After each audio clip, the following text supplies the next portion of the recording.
கவலையில் இருக்கிறீர்கள், கஷ்டத்தில் இருக்கிறீர்கள், செல்வ நெருக்கடியில் இருக்கிறீர்கள், கடனில் இருக்கிறீர்கள், வாழ்வில் பிரச்சனையில் இருக்கிறீர்கள், குடும்ப வாழ்வில் பிரச்சனையில் இருக்கிறீர்கள், கல்வியில் பிரச்சனையில் இருக்கிறீர்கள், பெற்றோர்களால் பிரச்சனை, பிள்ளைகளால் பிரச்சனை, உலக வாழ்வில் நண்பர்களால் பிரச்சனை, தொழிலில் பிரச்சனை, இவை எல்லா பிரச்சனைகளையும் சுமந்து கொண்டு தொழுகை உன்னிடத்திலே இல்லை என்றால் இந்த பிரச்சனைகள் ஒருபோதும் தீராது. தீர்ந்தாலும் பிரச்சனைகள் உன் வாழ்வில் முடியாது.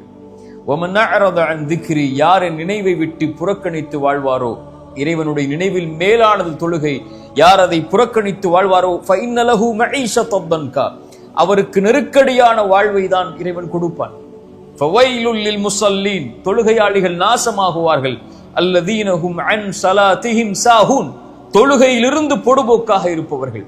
தொழுகையை தாமதப்படுத்தி உன்னுடைய வாழ்வில் நிம்மதி கிடைக்காது. தொழுகையை தாமதப்படுத்தி உன்னுடைய வாழ்வில் கவலைகள் நீங்காது. தொழுகையை தாமதப்படுத்தி உன்னுடைய வாழ்வில் இருக்கக்கூடிய நோய்க்கு மருந்து கிடைக்காது.